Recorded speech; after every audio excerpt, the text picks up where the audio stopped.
The smell never leaves you. That's what people don't understand.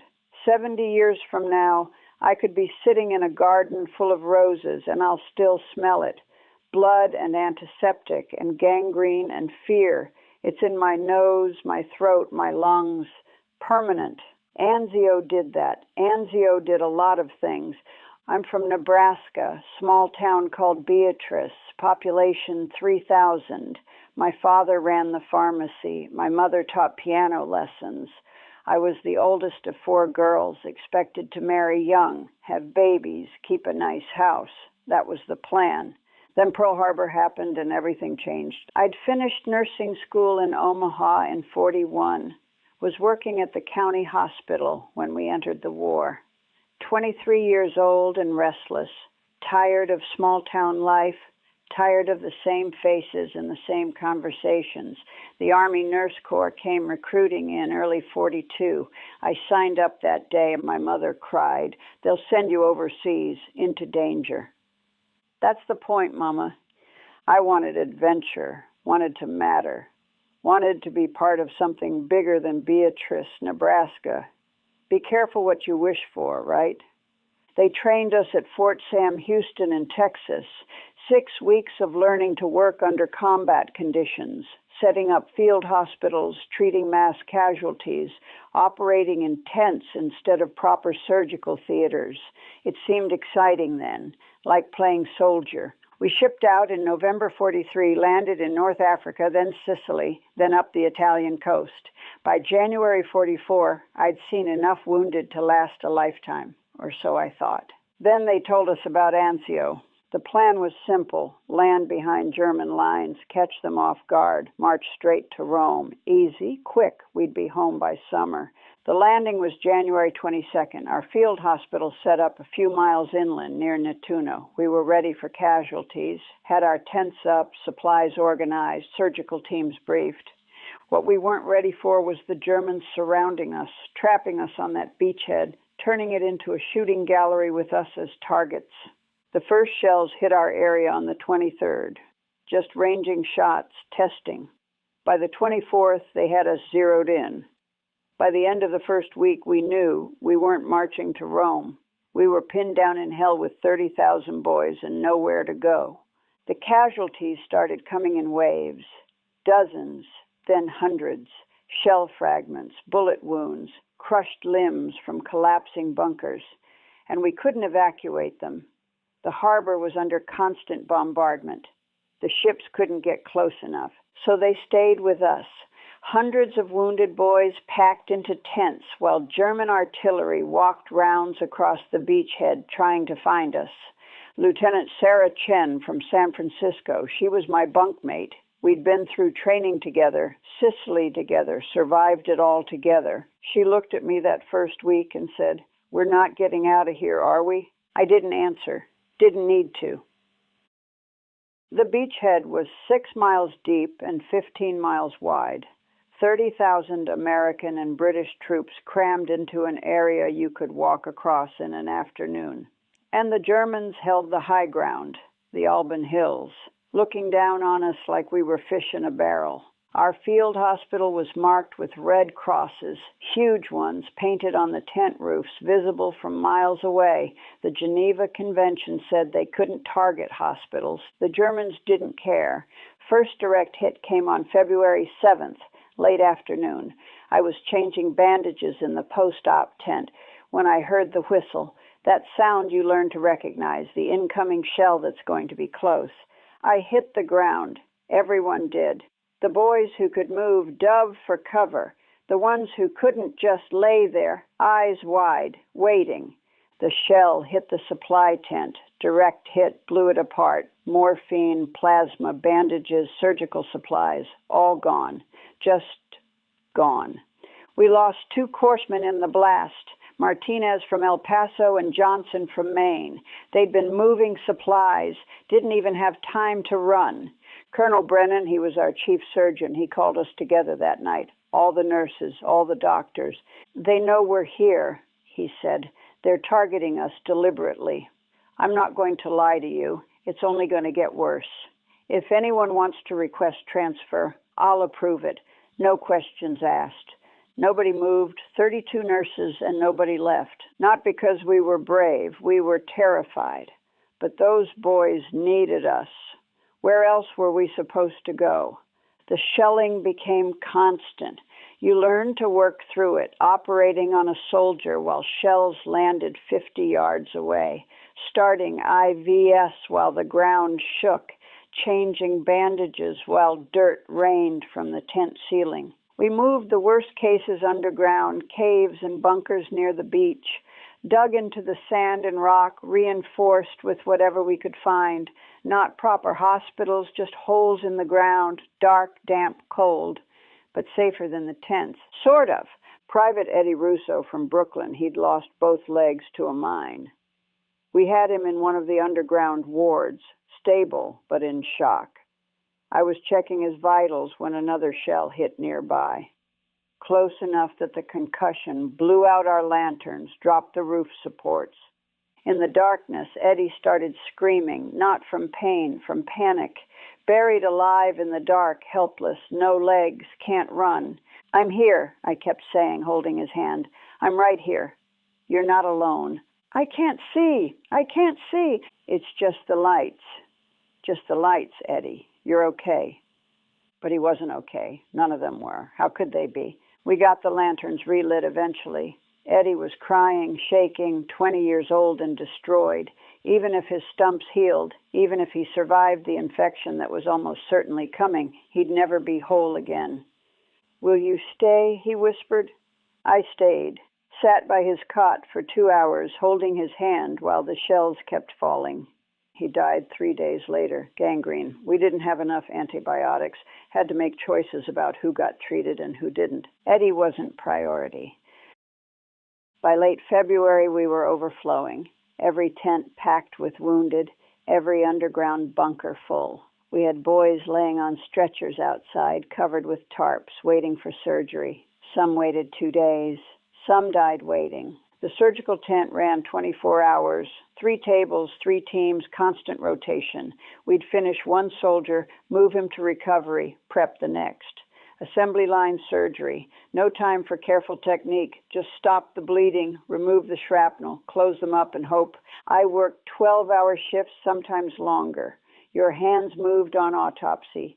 Cut away the uniform, assess the wounds, start the IV, prep for surgery. You stopped thinking. Had to.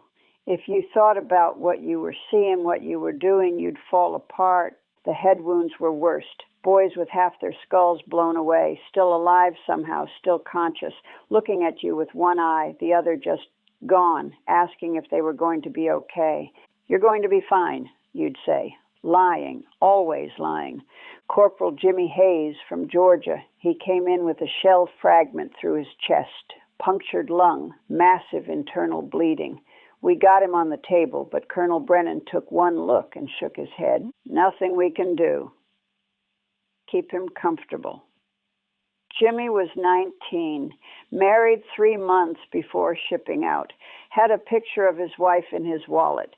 Pretty girl, blonde, big smile. He kept asking me to look at it. "That's Mary," he'd say, voice bubbling with blood. "Isn't she pretty?" "She's beautiful. I was gonna take her to California after the war. She's never seen the ocean." "You'll take her," I said. "You'll show her everything." He smiled, blood on his teeth. "You think so?" "I know so." He died holding that picture. I had to pry it from his fingers to put it with his effects. I cried in the latrine after my shift. 5 minutes, that's all I allowed myself. 5 minutes to break down, then wash your face and get back to work. Sarah found me there. She didn't say anything, just stood next to me while I sobbed. When I was done, she handed me a towel. "We have more coming in," she said. Landing craft took a direct hit. Back to work. The burn cases started arriving in March. Germans were using phosphorus shells, white phosphorus that stuck to skin and kept burning. Water wouldn't put it out. You had to dig it out with forceps, piece by piece, while the soldiers screamed. We ran out of morphine, ran out twice. Had to operate on boys with nothing but local anesthetic, sometimes not even that. Just held them down while they thrashed and screamed and begged us to stop. I remember one boy, couldn't have been more than 17, had lied about his age to enlist. He had phosphorus burns over 60% of his body. We worked on him for 3 hours, picking out burning fragments while he shrieked. He looked at me when we were done, what was left of his face twisted in agony. "Just let me die," he whispered. "Please." I wanted to. God help me, I wanted to give him enough morphine to make it stop, but that wasn't my choice to make. He lasted 2 more days, every second of it agony. At night, when the shelling let up enough to hear yourself think, you could hear them. The wounded, crying, moaning, calling for their mothers. Hundreds of voices in the darkness, a chorus of pain. We slept through it, had to. You learn to sleep through anything. The shelling, the screams, the smell. Your body would just shut down from exhaustion, drop you into unconsciousness for 3 or 4 hours. Then you'd wake up and do it all again. Sarah stopped talking in her sleep, just lay there, staring at the tent ceiling. "You okay?" I asked once. "No," she said. "Are you?" "No." That was the only honest conversation we had for weeks. The Germans launched a major offensive on February 16th, tried to push us into the sea. The casualties from that week, I can't even describe the numbers. Just bodies, endless bodies. We ran out of everything. Bandages, plasma, antibiotics, morphine, surgical supplies. Started reusing bandages after boiling them. Started making decisions about who got the limited antibiotics we had left. Triage became brutal. You'd look at a boy and make a split-second choice. Can we save him? Is it worth the resources? 3 categories: immediate treatment, delayed treatment, expectant. Expectant. That's what we called the ones we couldn't save. Put them in a separate tent with whatever morphine we could spare and waited for them to die. I had to make those choices. 25 years old, and I was deciding who lived and who died based on inventory sheets and probability. Private Danny O'Connor from Boston, he had abdominal wounds and was going into shock. Under normal circumstances, we might have saved him, but we were low on plasma, low on surgical time, and there were 3 other boys with better odds waiting. I marked him expectant. He looked at me when I did it, knew what it meant. "Please," he said, "I don't want to die." "I'm sorry," I whispered. "I'm so sorry." They carried him to the expectant tent. I heard later he lasted 6 hours. That was the night I actually broke. Went outside the compound, found a quiet spot behind some rocks, and screamed until my throat was raw. Screamed at God, at the Germans, at the generals who'd trapped us here, at myself for not being able to save them all. Colonel Brennan found me, sat down next to me in the dark. "I sent a boy to die today," I said. "I looked at him and decided he wasn't worth saving." "You made a choice that saved 3 others," Brennan said. "That's what triage is. It's playing God. It's playing nurse in a war zone. There's a difference." "Is there?" He didn't answer that, just sat with me until I could breathe again. The offensive failed. The Germans pulled back, regrouped. We held the beachhead, barely. The cost was staggering. Over 7,000 casualties in 1 week. We buried them in makeshift cemeteries near the beach, rows and rows of crosses, some with names, some marked unknown. I used to memorize their names. Every boy who died, I'd remember him. Their name, their hometown, something they said. A way to honor them, to make sure they weren't forgotten. I stopped after Anzio. There were too many. If I tried to remember them all, I'd drown in it. So I forgot, had to. Just filed them away in some locked room in my mind and tried not to open the door. Sarah understood. We all did. Forgetting was survival. Remembering would destroy you. But sometimes late at night, the door opens anyway. And they're all there, looking at me with their dying eyes, asking why I couldn't save them. We held that beachhead for 4 months, January to May, 125 days of constant shelling, constant casualties, constant death. Then in late May, the Allies finally broke through the German lines to the south. The Gustav Line collapsed, and suddenly the Germans at Anzio were trapped instead of us. They pulled back. We advanced. After 4 months of being pinned down in hell, we were moving. The wounded kept coming, but now they were going out too. Ships could reach the harbor. Planes could land at the airstrip. We evacuated hundreds of patients in the first week. Boys who'd been laying in our bunkers for months, finally getting sent to proper hospitals in Naples or back to the States. We liberated Rome on June 4th. 2 days later, the world forgot all about it because the Allies landed at Normandy. Our 4-month battle, 30,000 casualties, and we were a footnote to D-Day. Nobody talked about that. What was there to say? We packed up the field hospital in mid-June, moved north, following the advance. I'd been at Anzio for 138 days. Felt like a lifetime. Sarah and I rode in the back of a truck, watching the beachhead disappear behind us. The shell craters, the shattered buildings, the cemeteries, all of it fading into the distance. "Think we'll ever be normal again?" she asked. "I don't even remember what normal feels like," I said. She laughed, not a happy laugh, just sound. We went through France, through Germany, all the way to the end, saw more wounded, more death, more boys who'd never go home. It all blurred together after a while.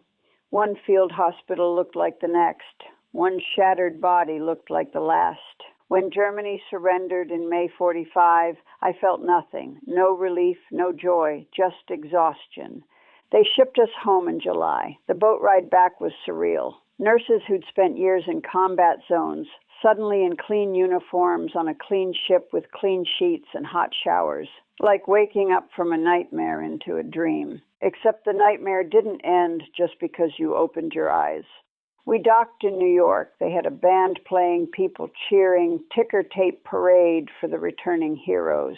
I stood on the deck in my dress uniform with my medals and my campaign ribbons, and all I could think about was Eddie Russo screaming in the dark, Jimmy Hayes dying with his wife's picture, Danny O'Connor begging me not to let him die. The parade felt obscene, celebrating victory when all I could see were the faces of boys who never made it home. Sarah was next to me. She took my hand, squeezed it. "We made it," she said. "Yeah," I said, "we made it." But I didn't believe it. Still don't. I came back to Beatrice in August 1945. Heroes welcome. The whole town turned out. My parents were so proud, my sisters crying with joy. Everyone wanted to hear stories about my adventures overseas, and I didn't have adventures, I had nightmares. I lasted 3 weeks at home before I couldn't take it anymore. Everyone acting like the war was this glorious victory, this triumph of good over evil. Nobody wanted to hear about the boys who bled out on operating tables. Nobody wanted to know about the choices we made, the ones we couldn't save. My mother kept trying to set me up with local boys. "You're 27 now, dear. Time to think about settling down, starting a family." I couldn't imagine it. Couldn't imagine letting someone get close, letting someone see what was inside my head. What would I tell him? About the screaming, the blood, the faces that won't leave? I moved to Chicago, got a job at Cook County Hospital. At least there I could work, could keep my hands busy. The emergency room was close enough to combat the trauma, the blood, the quick decisions. It felt familiar, but I couldn't do surgery. Every time I walked into an OR, I'd start shaking. The smell of antiseptic, the bright lights, the instruments laid out. It all brought me back to those tents at Anzio. I'd have panic attacks, had to leave before I could scrub in. They moved me to the general ward, less intense. I lasted there for 3 years before I couldn't do it anymore. The problem was the dying patients. I couldn't watch them die, couldn't sit with them, couldn't hold their hands, because every time I did, I saw them, all of them, Eddie and Jimmy and Danny and the hundreds whose names I forgot. I quit nursing in 1948, 29 years old with 6 years of experience, and I walked away from the only thing I'd ever been good at.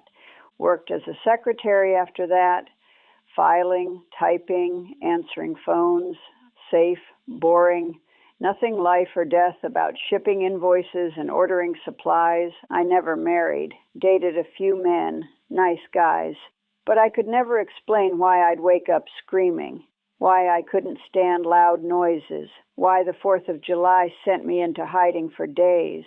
Sarah wrote me letters for a while. She'd gone back to San Francisco, was working at a VA hospital. Her letters got shorter over the years, more distant. The last one I got was in 1953.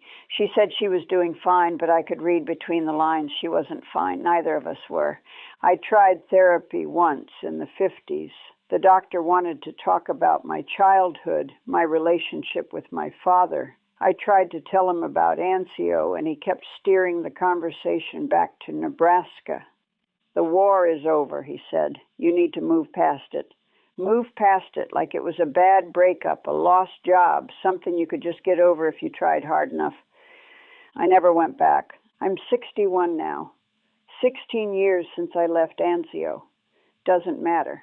I'm still there. Every night when I close my eyes, I'm back in those tents, smelling the blood, hearing the screams, making choices about who lives and who dies.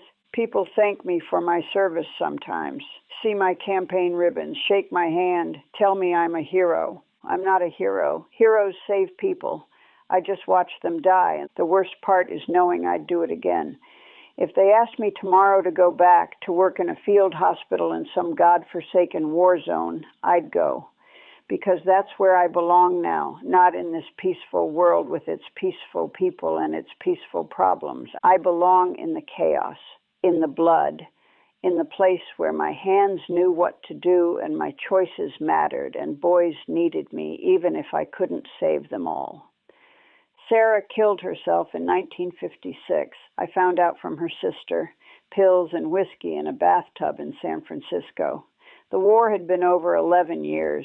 Nobody called it what it was. Said she'd been depressed, had problems, needed help. But I knew exactly what killed her, the same thing that's killing me, just slower. We came home from Anzio. Our bodies came home. But the rest of us, the parts that mattered, we're still there, still in those bunkers, still making impossible choices, still trying to save boys who are already dead. They asked me to do this interview because they're making a documentary. Want to preserve the stories of combat nurses before we're all gone. Want to make sure people remember. But what do they want to remember? The glory, the victory, the triumph? Because that's not what I remember. I remember Eddie Russo crying in the dark, Jimmy Hayes bleeding out with his wife's picture, Danny O'Connor begging me to save him. I remember the smell. God, I remember the smell.